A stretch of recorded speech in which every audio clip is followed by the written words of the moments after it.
السلام علیکم ناظرین محترم، کہتے ہیں کہ حضرت ہود علیہ السلام کی قوم پر آندھی کا طوفان اسی جگہ پر آیا تھا۔ یہی وہ سارا علاقہ ہے جو ریت میں دفن ہو گیا۔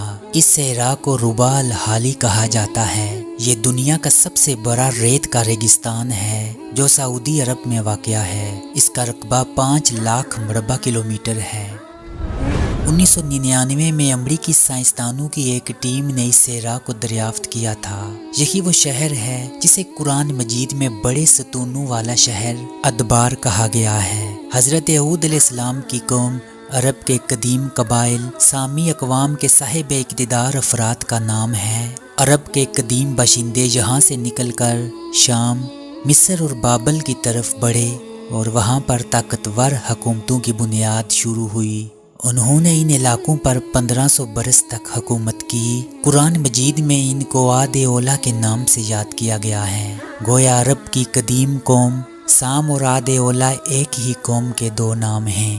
بنیادی طور پر عاد ایک شخص کا نام ہے جو بعض روایات میں حضرت نوح علیہ السلام کی چوتھی پشت اور بعض روایات میں 5ویں نسل سے اور ان کے بیٹے سام کی اولاد میں سے ہے۔ پھر اس کی اولاد اور اس کی طرف سے منسوب ہونے والی پوری قوم کو عاد کہا گیا۔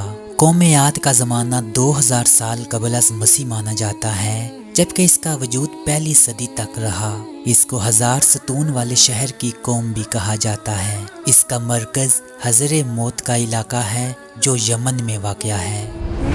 یہ لوگ مذہبی طور پر بت پرست تھے۔ بعض روایات میں ہے کہ وہ بلند ستونوں والے خیموں میں رہتے تھے، جبکہ کچھ مفسرین کا خیال ہے انہوں نے پہاڑوں کو کاٹ کر عالیشان محل بنائے ہوئے تھے۔ اس فن کاری میں ان کا کوئی ثانی نہیں تھا۔ قوم عاد کی زمینیں سرسبز اور شاداب تھی اور باغات سے بڑی ہوئی تھی۔ اس سے ظاہر ہوتا ہے کہ ان کی معاشی حالت بہت عمدہ تھی، لیکن جہالت، فریب کاری اور بے حیائی نے معاشرتی طور پر انہیں کھوکھلا کر دیا تھا۔ اللہ تعالیٰ نے اس قوم کو جسمانی اعتبار سے بہت طاقتور اور لمبے قد کا بنایا تھا۔ ان کی عمریں بھی کافی تھی۔ مالی اعتبار سے بھی قوم عاد انتہائی امیر تھی۔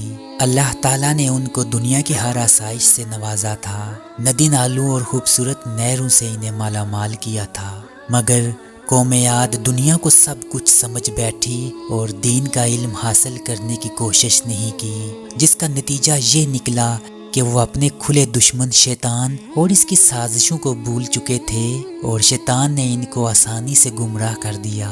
قوم عاد ایک اللہ کی عبادت چھوڑ کر کہیں بتوں کی پوجا کرنے لگی، ارد گرد کے علاقوں میں فسادات بھی پھیلانے لگی۔ اللہ تعالیٰ نے قوم عاد پر ترس فرمایا۔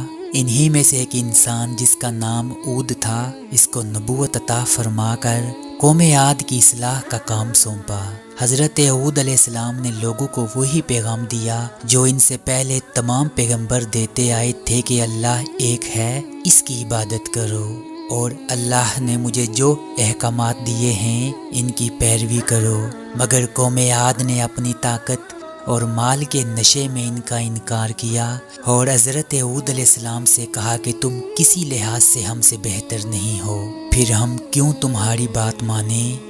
جب حضرت ہود علیہ السلام نے دلیل سے ان کو سمجھانے کی کوشش کی، وہ لوگ سوچنے اور غور کرنے کے بجائے حضرت ہود علیہ السلام سے کہتے کہ ہمارے خداؤں نے تمہیں کس بیماری میں مبتلا کر دیا ہے۔ لوگ پھر بھی حضرت ہود علیہ السلام کی دعوت پر انکار کرتے رہے اور اللہ نے ان پر عذاب نازل کیا۔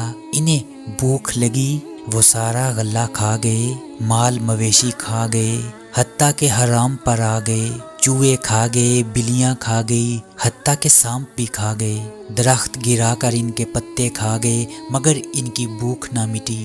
نہ بارش ہوئی، نہ قطرہ گرا، نہ غلہ اگا۔